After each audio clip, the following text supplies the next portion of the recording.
हाँ जी दोस्तों, क्या हाल चाल आप सभी के। मैं मनीष आप सभी के लिए लेके आ गया हूं आर्मी के जीके और जीएस के महत्वपूर्ण प्रश्नों का डोस। सबसे पहले मेरे सभी फौजी भाइयों को जय हिंद जय भारत। तो याद रखिएगा, रोज रात 9 बजे हमारी लाइव क्लास होती है, साथ में जुड़ जाइए करेगा।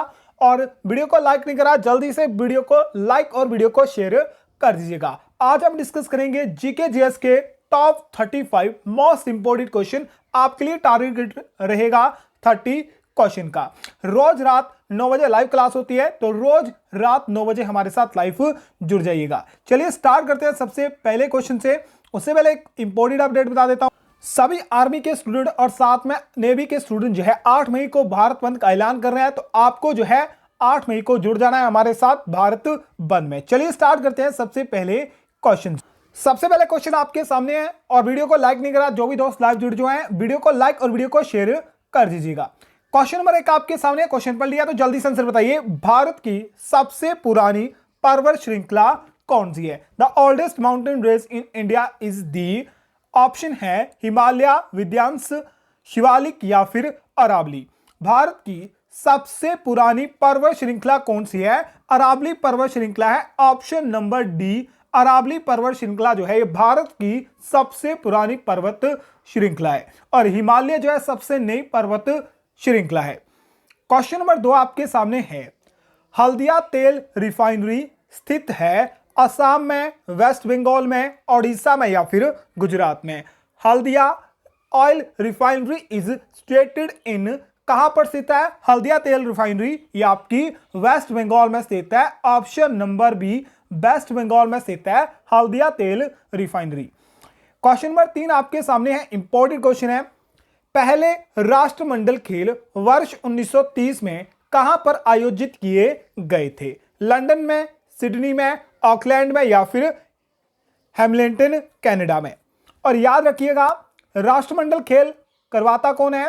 ये मुख्य रूप से इंग्लैंड से करवाई जाती है। फिर ये याद रखना है, राष्ट्रमंडल खेल में वही देश भाग लेते हैं जो कभी जो है ब्रिटिश या फिर इंग्लैंड के गुलाम रहे थे। तो जल्दी से बताइए, the first Commonwealth game where held in the year 1938 कहां पर हुए थे?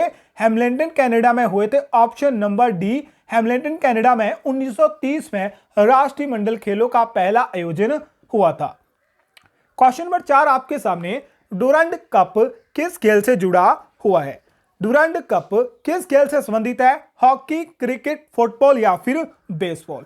Durand cup is associated with the game of, किस खेल से? तो ये आपका फुटबॉल से जुड़ा हुआ है। और याद रखिएगा, डुरंड कप जो है ये फुटबॉल का कह सकते हैं पुराने खेलों में, सबसे पुराने खेलों में से भी आता है। और डुरंड कप की शुरुआत जो है कब हुई थी? 1888 में आपकी कब हुई थी? 1888 में डुरंड कप की शुरुआत हुई थी। ऑप्शन नंबर सी, फुटबॉल इसका राइट आंसर रहेगा। क्वेश्चन नंबर 5 आपके सामने है। निम्नलिखित में से कौन संयुक्त राष्ट्र की सुरक्षा परिषद का स्थायी सदस्य नहीं है? क्या सुरक्षा परिषद का स्थायी सदस्य नहीं है? अमेरिका, जर्मनी, फ्रांस या फिर China? Which of the following is not a permanent member of the Security Council of the United Nations? आपको याद होना चाहिए यूएनओ की स्थापना कब हुई थी, आपको बताना है। और यूएनओ में आपके या फिर यूएनओ की जो सिक्योरिटी काउंसिल हमसे आप में आपके 15 मेंबर आपके होते हैं, जिसमें कितने 5 आपके क्या होते हैं परमानेंट मेंबर होते हैं और 10 आपके नॉन परमानेंट मेंबर होते हैं। और वर्तमान में भारत जो है क्या है, नॉन परमानेंट मेंबर है सिक्योरिटी काउंसिल का। और 5 परमानेंट मेंबर आपके कौन से आते हैं? अमेरिका, फ्रांस, चाइना, इंग्लैंड और लास्ट आपका कौन सा है? रशिया। तो जर्मनी इसका राइट आंसर रहेगा। जर्मनी जो है स्थायी सदस्य नहीं है। क्वेश्चन नंबर 6 आपके सामने है। निम्नलिखित में से कौन एक प्रसिद्ध स्रोत वादक नहीं है? निम्न में से कौन सा एक प्रसिद्ध स्रोत वादक नहीं है? ऑप्शन आपके जाकिर हुसैन, हरिप्रसाद चौरसिया, अमजद अली खान या फिर Shiv Kumar Sharma? Which amongst the following is a famous sarod player? कौन है? तो अमजद अली खां। क्या अमजद अली खां जो है ये आपके किससे संबंधित है? प्रसिद्ध स्रोत वादक या फिर स्रोत वादक से संबंधित है। अब जाकिर हुसैन आपके किससे संबंधित है? जाकिर हुसैन जो है आपके तबला से संबंधित है। हरि प्रसाद चौरसिया जो किससे? बांसुरी से। किससे? बांसुरी से आपके संबंधित हैं।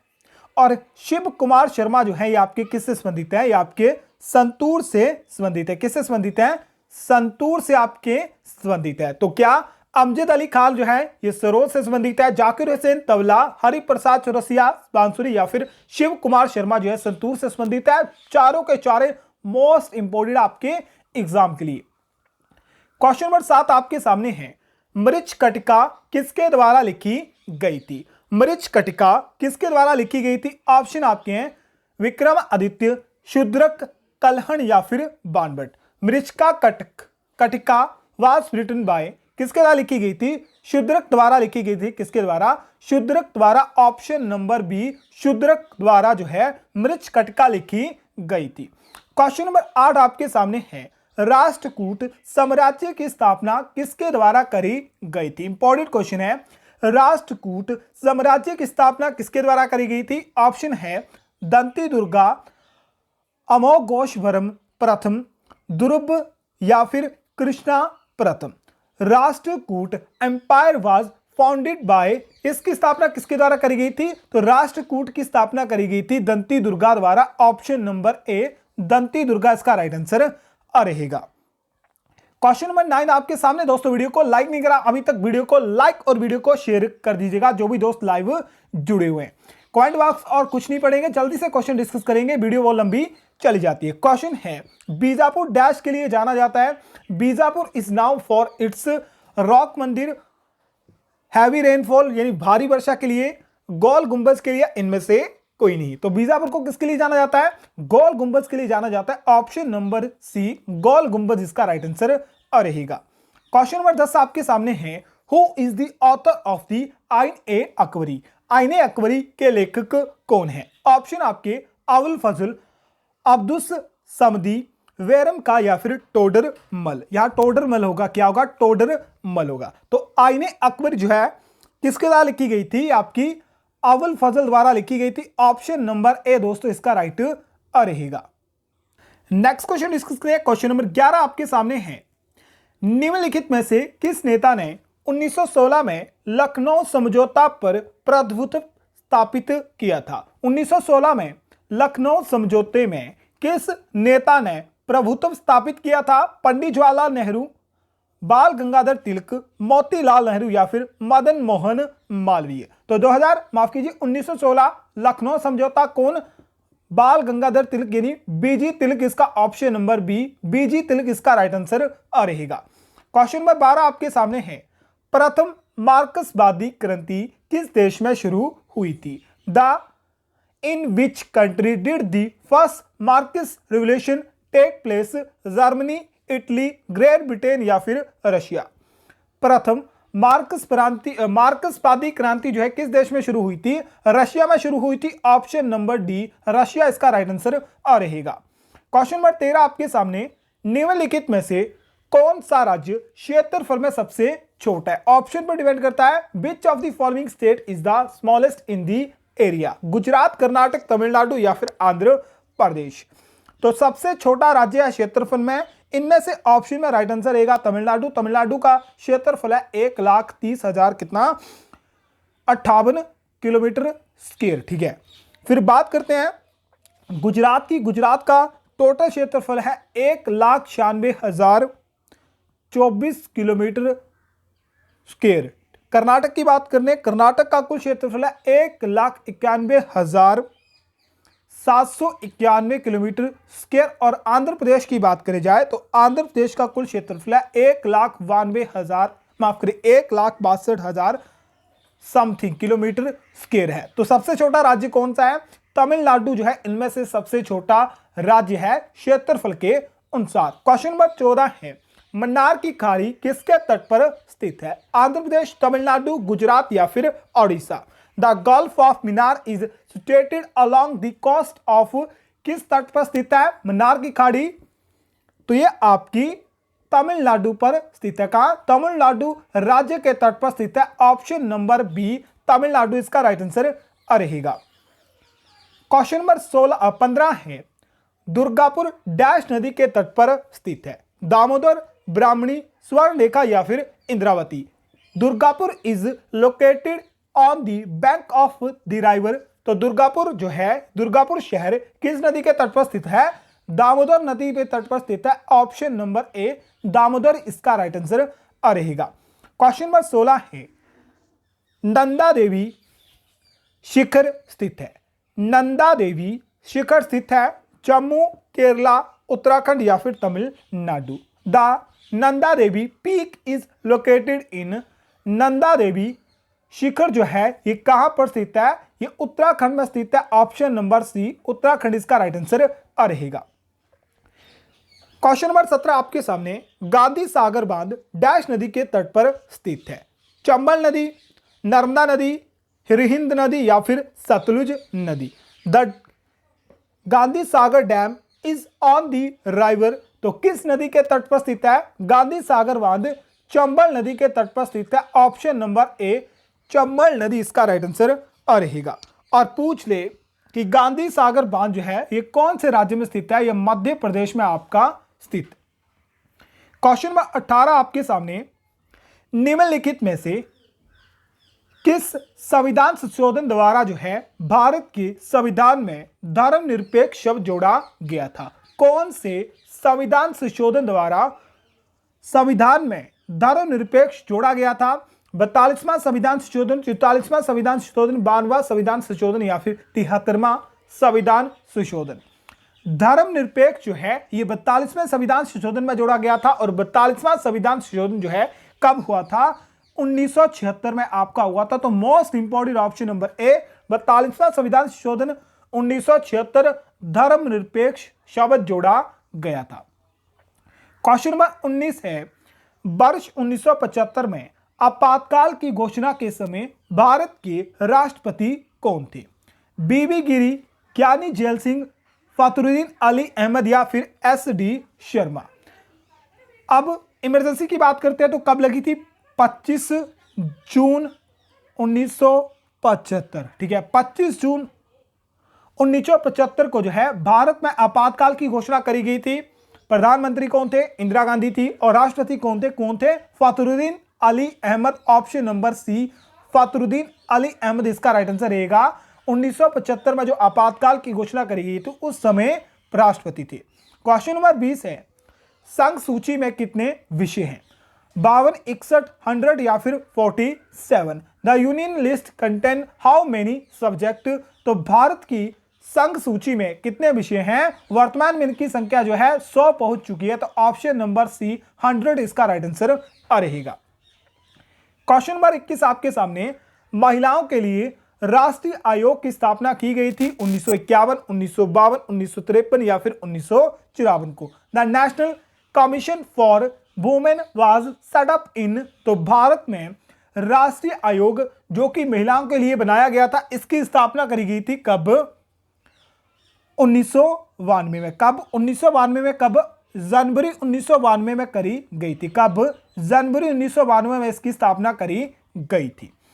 क्वेश्चन नंबर 22 है, गैस वेल्डिंग में निम्नलिखित में से किस ईंधन का प्रयोग किया जाता है? गैस वेल्डिंग में कौन सी गैस का प्रयोग किया जाता है या फ्यूल का प्रयोग किया जाता है? एसिटिलीन का, मीथेन का, इथिलीन का या फिर एलपीजी का। विच of the following fuel is used in gas welding? तो गैस वेल्डिंग में जो है एसिटिलीन का प्रयोग किया जाता है। ऑप्शन नंबर ए एसिटिलीन इसका राइट आंसर रहेगा। क्वेश्चन नंबर 23 दोस्तों आपके सामने, निम्नलिखित में से कौन सा विटामिन रक्त के धक्के जमने में सहायक होता है? Which of the following vitamin has a role in blood clothing? Blood clothing के लिए कौन सा विटामिन सहायक होता है? Vitamin A, vitamin C, vitamin K या फिर विटामिन ई? तो विटामिन के जो होता है ये रक्त का धक्का जमने या फिर ब्लड क्लॉथिंग के लिए इंपॉर्टेंट होता है। ऑप्शन नंबर सी विटामिन के इसका राइट रहेगा। क्वेश्चन नंबर 24 आपके सामने, संविधान सभा ने स्थायी अध्यक्ष के रूप में किसे चुना था? पंडित जवाहरलाल नेहरू, राजेंद्र प्रसाद, डॉक्टर अंबेडकर या फिर KM. Munshi. Who did the Constitution Assembly elect at its permanent chairman? Permanent chairman या फिर स्थायी अध्यक्ष जो है संविधान सभा का चुना गया था, किसे? डॉक्टर राजेंद्र प्रसाद को। Option number B Rajendra Prasad इसका राइट आंसर रहेगा। क्वेश्चन नंबर 25 दोस्तों आपके सामने, वॉशिंग सोडा का रासायनिक रूप में जाना जाता है। Washing soda is chemical now us sodium chloride, calcium hydroxide, sodium carbonate या फिर सोडियम हाइड्रोक्साइड। तो वॉशिंग सोडा का रासायनिक नाम क्या होता है? सोडियम कार्बोनेट होता है। Option number C sodium carbonate इसका राइट आंसर रहेगा। दोस्तों आपके लिए सिंपल सा क्वेश्चन है, आपको बताना है वॉशिंग सोडा का रासायनिक सूत्र क्या होता है। जल्दी से कमेंट बॉक्स में इसका राइट आंसर बताइएगा। और वीडियो को लाइक नहीं करा, जल्दी से वीडियो को लाइक और वीडियो को शेयर कर दीजिएगा। क्वेश्चन नंबर 26 आपके सामने, नीला थोथा का रासायनिक नाम होता है। ऑप्शन आपके हैं copper sulphate, calcium carbonate, sodium bicarbonate या फिर सोडियम नाइट्रेट। जल्दी से बताइए, what is the chemical name of neela thotha? नीला थोथा का रासायनिक नाम क्या होता है? कॉपर सल्फेट होता है। क्या होता है? कॉपर सल्फेट जो होता है नीला थोथा का रासायनिक नाम होता है। ऑप्शन नंबर ए इसका राइट आंसर रहेगा। और एक और इंपॉर्टेंट क्वेश्चन, कॉपर सल्फेट का रासायनिक सूत्र क्या होता है? एग्जाम में पूछा गया। इसका रासायनिक सूत्र आता है CuSO4। क्या? CuSO4 जो होता है ये नीला थोथा या फिर कॉपर सल्फेट का रासायनिक सूत्र होता है, याद कर लीजिएगा। क्वेश्चन नंबर 27 आपके सामने, गन मेटल में कौन सी धातु नहीं पाई जाती? Which metal is not found in gun metal? Copper, tin, zinc या फिर लेड। गन मेटल में कौन सी धातु नहीं पाई जाती है? तो लेड नहीं पाई जाती। आपको ऑप्शन में आयरन भी देखने को मिलेगा। तो गन मेटल में कौन कौन सी धातु पाई जाती है? कॉपर पाई जाती है, टिन पाई जाती है, जिंक पाई जाती है। कौन कौन सी? कॉपर, टिन, जिंक, ये तीनों की तीनों आपकी पाई जाती है। किसमें? गन मेटल में। लेड या आयरन इनमें नहीं पाई जाती। ऑप्शन नंबर डी इसका राइट रहेगा। क्वेश्चन नंबर 28 आपके सामने है, भारत की पहली महिला राज्यपाल कौन थी? ऑप्शन आपके विजय लक्ष्मी पंडित, प्रतिभा पाटिल, मैरीन कुमार या फिर Sarojini Naidu. Who was the first women governor of India? Bharat की पहली महिला राज्यपाल कौन थी? सरोजनी नायडू इसका राइट आंसर रहेगा। Option number D Sarojini Naidu जो थी भारत की पहली महिला क्या थी? राज्यपाल थी। और इंपोर्टेंट याद रख लीजिएगा, पहली राज्यपाल जो बनी थी कब बनी थी? ये आपकी यूपी की बनी थी। कब बनी थी? यूपी की बनी थी। कब बनी थी? 1947 में ये बनी थी। नेक्स्ट क्वेश्चन है, क्वेश्चन नंबर 30 है, भारत की पहली मिस वर्ल्ड कौन थी? Who was the first miss world of India? Option आपके हैं रीता फारिया, ऐश्वर्या राय, सुष्मिता सेन या फिर प्रियंका चोपड़ा। भारत की पहली मिस वर्ल्ड कौन बनी थी? तो यह बनी थी आपकी रीता फारिया। रीता फारिया जो थी पहली भारत की मिस वर्ल्ड बनी थी। ऑप्शन नंबर ए राइट आंसर रहेगा। और रीता फारिया जो है ये भारत की पहली मिस वर्ल्ड कब बनी थी? 1966 में। कब? 1966 में बनी थी। याद रखिएगा, एग्जाम में यहां से पूछ सकता है। क्वेश्चन नंबर 30 आपके सामने इंपॉर्टेंट क्वेश्चन है और लास्ट ईयर क्वेश्चन पूछा गया है, भारत का कौन सा शहर सिटी ऑफ जॉय के नाम से जाना जाता है? याद रखिए, सिटी ऑफ जॉय कहा जाता है मुंबई, नई दिल्ली, कोलकाता या फिर Chennai. Which city is now us city of Joy? City of Joy किसे कहा जाता है? कोलकाता को कहा जाता है। किसे? कोलकाता इसका राइट आंसर रहेगा। ऑप्शन नंबर सी कोलकाता को सिटी ऑफ जॉय कहा जाता है। दोस्तों वीडियो को लाइक नहीं करा, जल्दी से वीडियो को लाइक और शेयर कर दीजिएगा। क्वेश्चन नंबर 31 आपके सामने, फूट डालो और राज करो की रणनीति किसके द्वारा अपनाई गई थी? कर्जन, मिंटो, डलहौजी या फिर Wellesley. The strategy of divide and rule. याद रखिएगा, डिवाइड एंड रूल जो है इसे अडॉप्ट किसने करा था? लॉर्ड कर्जन ने इसे अडॉप्ट करा था। कहीं आपको लॉर्ड मिंटो भी देखने को मिलेगा, लॉर्ड मिंटो इसका राइट आंसर नहीं रहेगा। लॉर्ड कर्जन द्वारा जो है फूट डालो या राज करो या फिर डिवाइड एंड रूल जो है ये नीति जो है किसने अपनाई थी? लॉर्ड कर्जन ने अपनाई थी। ऑप्शन नंबर ए इसका राइट रहेगा। क्वेश्चन नंबर 32 आपके सामने है, निम्नलिखित में से किसे भारत का राष्ट्रपति बनने से पहले भारत रत्न पुरस्कार मिला था? ध्यान से पढ़िएगा, कौन से राष्ट्रपति हैं जिन्हें राष्ट्रपति बनने से पहले जो है भारत रत्न पुरस्कार प्राप्त हुआ था? इनमें से कोई नहीं। डॉक्टर राजेंद्र प्रसाद, बीवी गिरी या फिर doctor S Radha Krishnan.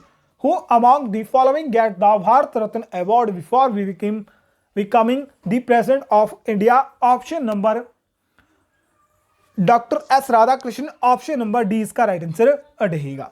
Doctor S Radha याद रखिए 3 ही व्यक्ति हैं जिन्हें जो है राष्ट्रपति, माफ करिए, भारत रत्न बनने के बाद जो है राष्ट्रपति बने थे।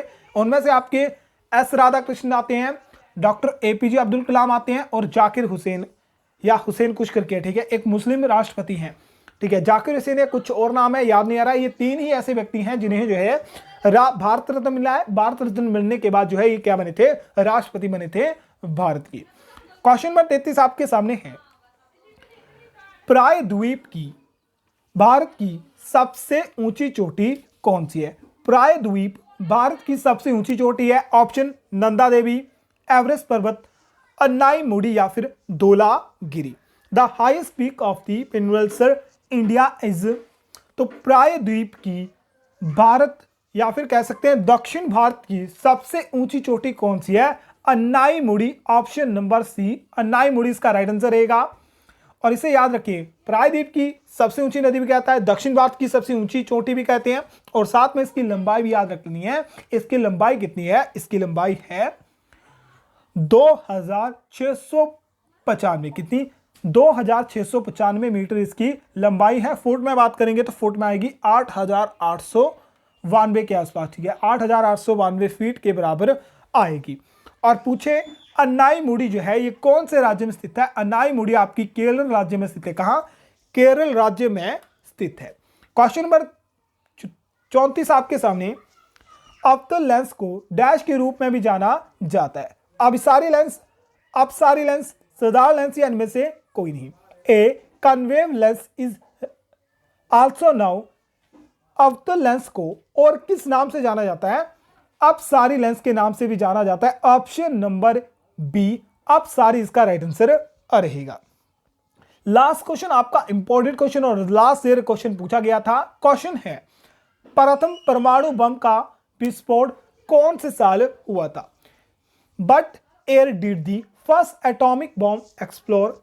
तो भारत में नहीं, विश्व में पहला परमाणु बम जो है इसका विस्फोट कब हुआ था? 48 में, 46 में, 45 में या फिर 47 में? कब हुआ था? 45 में कब हुआ था? 45 में 16 जुलाई 1945 को पहला परमाणु बम विस्फोट हुआ था। आपको बताना है इसका पहला विस्फोट जो है कहां पर हुआ था और किस देश ने करा था। जल्दी से दोस्तों बताइए वीडियो कैसी लगी आपको, ठीक है। वीडियो पसंद आते वीडियो को लाइक और वीडियो को शेयर करना है। जल्दी से अपना स्कोर बताइए, कितना स्कोर आपका रहा है।